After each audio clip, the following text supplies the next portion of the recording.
Heyo gamers, it is Pufuu here and welcome back to the channel. In today's video, I'm going to be doing an live in-depth analysis of the Splatoon 3 trailer, and this time we'll be taking a look at Inkopolis. No, it's not Inkopolis, it's Splatville. Oh my god, that's so smart, yeah! Heyo gamers, it is Pufuu here and welcome back to the YouTube channel. In today's video, I will be doing an in-depth analysis of the Splatoon 3 trailer. We'll be taking a closer look at Splatville and the Splatlands. So, without further ado, let's get started! Okay, so here we are at Splatville, also known as the City of Chaos, located in the Splatlands. So the first thing I do want to point out is that there is a sticker right above here that has the symbol or the logo of Squid Squad. Squid Squad is a Splatoon 1 band that unfortunately did disband in Splatoon 2 and instead formed Despair. So in Splatoon 3, we could possibly see the return of Squid Squad. Who knows, they might be the same band, but with a new member. So why do I think of this exactly? Well, if you haven't already noticed, in Splatoon 3 trailer, they played a remix of Splat Attack. Very possible that Squid Squad might be returning. So we're gonna skip on to our next frame. Right here, this is a pretty good shot. So we have a clear image of some shops on this side over here, and what you'll notice is that there is a eyewear shop or a headgear shop right here. And you could tell that it's a headgear shop based on just the sign itself. That's definitely an eye. And there's a lot of, the logo does appear multiple times here.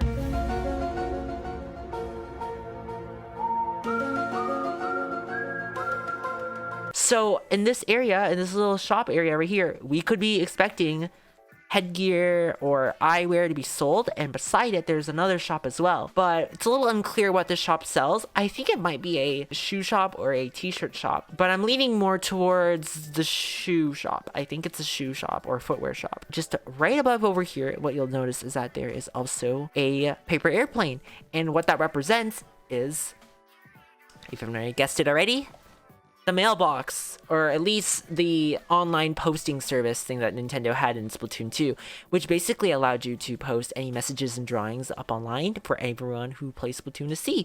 So this is definitely returning. You can very clearly tell by the whole red design as well as the whole mailbox. Just looking behind the Inkling right there and that sign up there. Instead of just being a mailbox, it looks like it has its own shop this time. And I'm suspecting that in Splatoon 3, you're going to be able to share and send messages to your friends or people on your friends list. So you could probably pay like a small fine with some gold points. Are they really called gold points? I think they're called coins. Yeah. You could probably pay a small fine with some coins to send a drawing or a message to anyone on your friends list, which I think would be a really unique idea. And I can definitely see it happening in Splatoon 3. Oh, and it looks like the shop signs once again return right here. Now, originally I thought that the shops are going to be on this side of the street, but I'm starting to think that it probably will be over here just because you see there's like an entrance right there. And over here instead we actually have a gate where the Porcelain Pig is located. So I know for a fact that the shops are here, but we do see that there's also the signs over here as well. You'll also notice that there's actually hats up here. This is what I'm a little unsure about, because what you'll notice is that there is an entrance to this shop over here with the eye, which typically indicates that there's going to be headgear sold here, but we also see hats displayed up here. So that begs the question, hey, which one of these areas are going to be selling hats? And there can be two areas where hats are going to be sold. So it could be very much possible that this could be an eye color shop. Like, we could probably buy new eye colors. It's a little bit of a stretch, because in the beginning you are able to select your own eye colors, and it's probably likely that Nintendo won't do that, but it could be possible, right? Because we do see that there are hats displayed up here, and there's actually another sign that with a hat symbol, but over here we have like an eye shop. So there could be two separate shops for headgear. Who knows? Okay, so we have a very good photo of Inkopolis. And you'll notice some couple of key details. That massive tower right here, that is the Deca Tower, or at least it's a reference to the Deca Tower in Splatoon 2. So this is where our main lobbies are going to be located. This is where we're going to enter for multiplayer online battles and whatnot. What you'll notice is that there is no screen on the tower itself. That could lead to two things. Will we be seeing a news like a news announcements at the beginning of the game. I do believe that we will be seeing a news announcements at the beginning of the game. However, because there is no screen on the actual main tower itself, and we see that there's only like a spiral screen itself, I don't think we'll actually be watching the news on like a screen, because there doesn't seem to be any screens here. But what we could expect to see is maybe watching the news on the phone. There's actually some pretty cool concepts on Twitter. Hey, we could be seeing our Inkling instead pull up their phone, and that's how they're gonna watch the news announcements at the beginning of the game. We also have a snake up here, a bamboo snake it looks like, with a crown, which is reminiscent of the animals in every single Splatoon hub. In the first game, we had the fox and the tanuki. In Splatoon 2, we had the, what was it again? Oh yeah, the tortoise and the tortoise. In Splatoon 2, we had the turtle and the crane. In this game, we have a bamboo snake and a porcelain pig. So these two animals are definitely they're gonna resemble something. But yeah, they're in the game, and it's pretty cool. We have like this sort of East Asian style looking entrance, or there's some sort of gates over here. And what I think this will represent is the so we have these East Asian gates over here, and what I think this actually calls back to is Battle Dojo in Splatoon 1. If you didn't know, Battle Dojo was a feature in Splatoon 1 that lets you play with local multiplayer.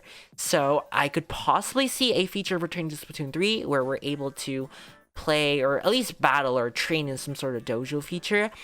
I suspect that we're going to be able to battle AI bots this time around. It seems like a very possible feature because if you already know, in Octo Expansion, we got to fight against Agent 3. And holy smokes, Agent 3 was the hardest boss in any Splatoon game. So it is quite clear that Nintendo has developed an AI that is very much capable of beating our asses.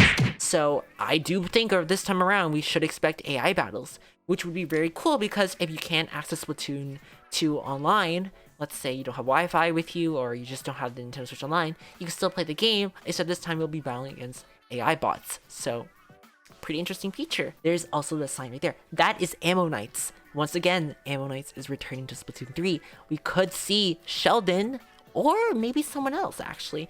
I have to double check this, but I do recall that Nintendo did say something about Agent 8 helping out with Sheldon. So we could see possibly, this is quite a stretch, but it's quite feasible that Agent 8 will be maybe running the Ammo Knights. We also have this giant building up here. This was in a lot of scenes previously mentioned. So in this scene, we see this giant tower right here. And in this scene, we also see the tower once again here.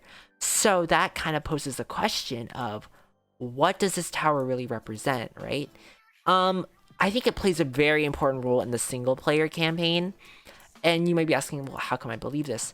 And there's actually some pretty good reasons as to why. And what you'll notice is that we do see the tower return once again. So this massive tower that appears multiple times throughout the trailer is probably going to play a really important role. I feel that there might be some sort of, the story mode or the campaign might be based off the idea of taking down a giant corporate or something like that. Possibly Grisco. This building could be Grisco. That's just a prediction or speculation, but I do believe that this could be Grisco. And it's a very massive tower that's extremely giant, and it makes multiple appearances throughout the trailer, so something's going up with that tower over there. Oh, we also see Long Jelly Boys are back once again. They are from Octo Expansion, but they have returned to the surface, and it looks like now they are roaming in Splatsville. So we could possibly see other weird fishes and strange creatures be in Splatoon 3 in our lobbies, which I think would add a totally new level of depth to the game. We also have a massive delivery truck here and some cars. I feel that this truck might actually be selling something. It could be the food truck, or it might be some sort of other shop, but there's definitely going to be something with that truck. Okay, so in this scene, we got a closer look at the Deca Tower, or well, it'll probably get a new name in Splatoon 3, but this is basically a reference to Inkopolis Tower, or the Deca Tower. And you could tell that this is, in fact, the area where the multiplayer battles will be happening because of this logo right here, which is the Turf War logo. And below that, we have this really cool looking ceiling. It's like a bunch of triangular shapes with like reflective surfaces on it. Just beside that is that we'll notice that there's a sign right here. There is a train station. And in the earlier scene, there was actually a staircase leading up to the tower. So we could see a possible feature where we're able to travel around the Splatlands via a train system. So maybe we could turn to some other areas beforehand, or we could visit certain locations that are not accessible. So I think that'd be very cool if our Inkling could travel around the Splatlands and we could explore just different areas. It'd be very much an open world sort of experience. There's a lot of high-rising buildings though, and you'll notice there's clothes dangling off of these sort of apartments. Now, I did hear that there's a lot of discussion going around that apartments could be in Splatoon 3, and I honestly feel that's quite possible, and I'll explain why later. But there is a section where we could see an elevated sort of walkway, and I do believe that that's where we'll be accessing our apartment. And if you already didn't know, the developers of Splatoon 3 are the ones behind Animal Crossing. And in that game, specifically in Animal Crossing, you were able to basically, there's a lot of interior design. It's quite possible that Splatoon 3 could be introducing a new apartment feature, which would be super cool to have. We see is that there's a porcelain of a pig right here, and there's actually an entrance. So this is the entrance I was talking about. This is probably where we'll be able to access our apartments and any other sort of buildings, and you'll see why, because in official Splatoon Twitter page, they did share an image showcasing an elevated area, a bunch of stairs, and a couple buildings that we are able to access. So it looks like we might actually get apartments in Splatoon 3. Over here, there is a sticker, which is actually a parody of a skateboard brand known as Santa Cruz.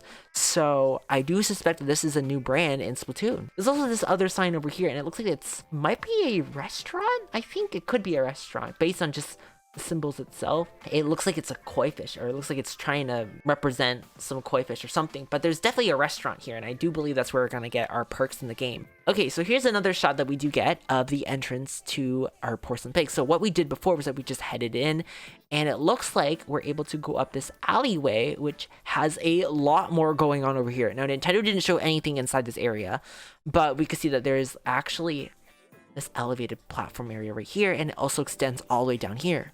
Same color, right? I do think that we're able to access tall rising apartments, which would be really unique. So we could possibly own our own apartment, which I think would be a very cool feature. There's also some of these lanterns over here and some other signs, and it looks like there's some sort of purple glowing light, and a lot of people pointed this out, and I'm not really sure what this is, but there's definitely something.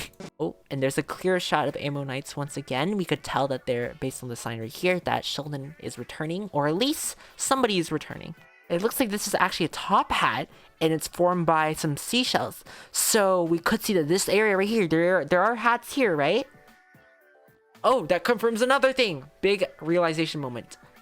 It looks like it is official that I think we are able to go up those elevated area, or that elevated pathway, because it looks like the hat shop is actually going to be located here. There is a literal top hat right there, and there are signs pointing towards it, and there's also hats displayed over here as well. In my next video, I will be doing an analysis of the Splatoon 3 online battle aspect, so be sure to subscribe for that. And until next time, Pufuu offline.